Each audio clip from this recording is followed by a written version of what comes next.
Se você já teve que conduzir alguma reunião em algum momento, certamente já sofreu com uma equipe não tão engajada. E a reunião passa a ser um monólogo. Só que isso tem como ser resolvido em pequenos passos. Se você seguir esses passos aqui que eu vou te apresentar, eu tenho certeza que essas reuniões monólogos não vão mais acontecer.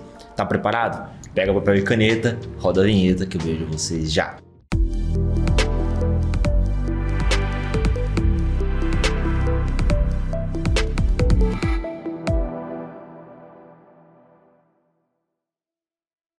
Fala pessoal, tudo bem? Aqui é Carlos Sandro da Front Educação, uma empresa focada na área de gestão e melhoria contínua, e a gente está falando aqui agora sobre reuniões. Independente do seu cenário, se você teve que conduzir alguma reunião, pode ser que você tenha sofrido com uma reunião que nós chamamos de monólogo. Por quê? A grande maioria dos profissionais, eles fazem o convite para uma reunião, seja ele virtual ou presencial, e depois executam a reunião.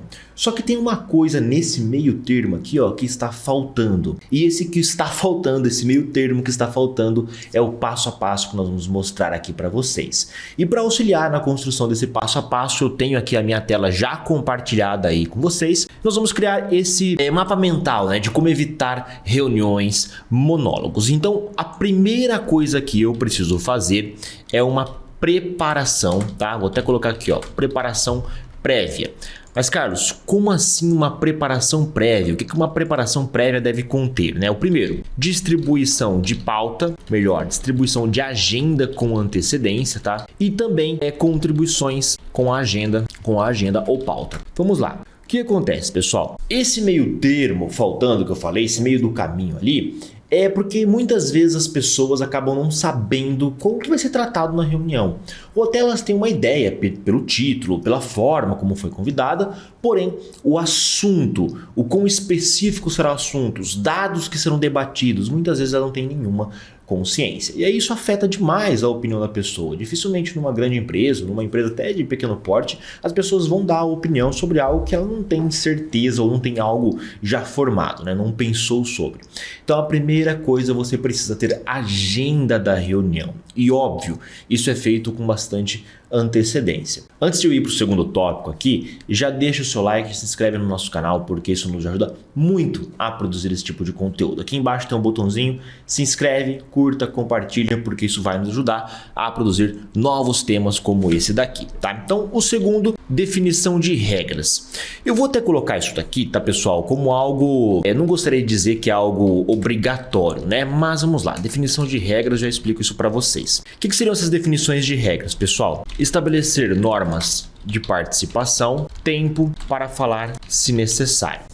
Muita gente pode falar assim, nossa Carlos, mas isso não torna a reunião muito formal? Na realidade, até torna, só que quando você já deixa claro que a pessoa vai ter um tempo para falar, automaticamente na cabeça dela já pode criar um negócio de algo, opa, eu preciso saber sobre o assunto, eu preciso ter uma opinião, eu preciso trazer uma informação específica, porque eu vou ter meu tempo disponível. Agora, quando a pessoa sabe que ela não vai ser convocada para falar, que tanto faz ela saber ou não saber, a chance de ela engajar na reunião é muito menor. Então, por que eu gosto desse passo, porém eu dou uma segurada com relação à formalidade do negócio? Se você deixar muito formal, as pessoas começam a ficar dentro de um quadrado ali e acaba que, não posso falar enquanto não abrirem o meu espaço, ou se, nossa, é uma reunião de brainstorming, não posso tocar num outro assunto. Eu não gosto tanto assim, tá? Pela minha experiência prática, eu venho colocando aqui no dia a dia, tanto com os nossos profissionais quanto com empresas, né, que a gente presta consultoria, existe um meio termo. Uma formalização é legal, mas uma burocracia demais acaba engessando a produtividade. E aí cabe a gente encontrar esse meio termo, são testes que você pode fazer com o seu time também. Tá bom? Terceiro passo que eu vou trazer para vocês aqui. Vamos usar esse terceiro passo como ferramentas de facilitação. Tá? Bom, o que são ferramentas de facilitação? Eu posso falar rodadas ao falar, ou até técnicas diferentes, e eu posso colocar também softwares. Bom, Carlos, vamos lá. O que significa essas ferramentas de facilitação? Existem algumas ferramentas que a gente pode utilizar que vão até incentivar, engajar os profissionais a participarem cada vez mais. Tá? E existem empresas faturando muito com isso daí, né? Essas ferramentas de participação que estão disponíveis aí para que vocês possam utilizar. Mas a grande maioria de softwares já permitem fazer isso daí. Vamos lá, softwares como Google Meet, como Zoom, como Microsoft Teams, todos eles já possuem ferramentas de levantar de mão, de enquetes, ferramentas que você pode utilizar para conseguir engajar cada vez mais, incentivar essa participação. Então use-as, não deixe de usar essas ferramentas, abra espaço para as pessoas falarem, fixe a pessoa ali quando ela estiver falando, incentive o uso de câmera, por exemplo, tudo isso você pode fazer e você com certeza vai aos poucos engajando cada vez mais. Agora, tudo isso daqui, pessoal, que eu estou dizendo, também não é escrito em pedra, né? Pode ser que o seu time, por exemplo, não se sinta confortável com uma ou outra determinada ação. Aí você, como um gestor, por exemplo, vai definir o que vai ser feito, tá? Obrigatoriamente tem que participar, obrigatoriamente tem que seguir essas regras. Cabe a você entender como extrair o máximo e performar melhor com o seu time, beleza? Quarto passo, tá? Eu vou colocar esse quarto passo como um último passo. Eu juntei ali dois, né, de ferramentas de facilitação com engajamento, incentivar a participação e softwares, né? Então isso já foi citado. O quarto passo aqui, vou colocar focar na moderação, mas moderação eficaz. Atenção para essa palavrinha mágica aqui que faz diferença, tá? Então, seja um moderador ativo e também um outro ponto, feedback pós-reunião. Então, o que significa um moderador ativo? Pense no seguinte cenário, um profissional aí está fazendo uma reunião e de repente está participando de uma reunião, ele dá uma opinião, alguém fala assim, nossa, não, isso aí já foi feito, não adianta.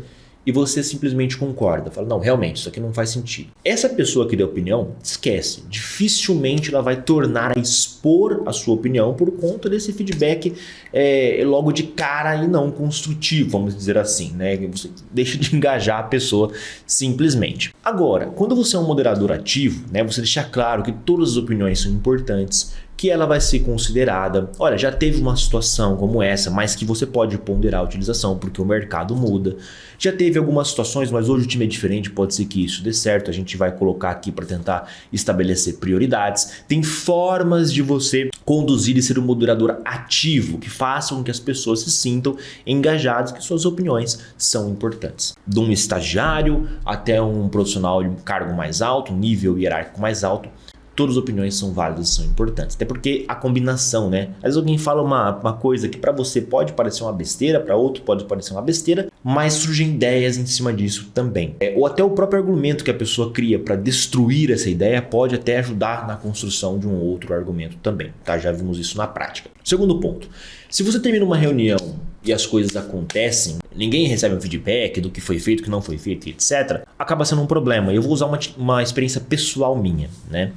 Recentemente a gente fez uma reunião a respeito da participação de um evento. Mobilizei todo o time, a gente conversou, olha, será que a gente dá conta de participar desse evento? Não dá, vamos ter que fazer uma força-tarefa, deixar algumas coisas de lado e etc. Todo mundo deu a sua opinião. Pós-evento, pós-reunião, o pessoal veio me cobrar depois de uma semana, porque eu só conversei com os líderes. Falei, pessoal, realmente não vamos participar, é melhor não participar do que fazer uma coisa mais ou menos, né? Vamos separar as coisas. E aí eles falaram assim, porra, Carlos, mas não tive feedback, a gente mobilizou, e aí? Então eu errei na hora da condução e na hora da pós-reunião, vamos dizer assim, de passar um feedback de maneira mais adequada, do porquê não foi acatada a decisão, por que nós optamos por seguir um outro caminho. Tudo isso é muito importante, tá? Profissionais que se prezem, de fato, vão gostar desse feedback. Beleza?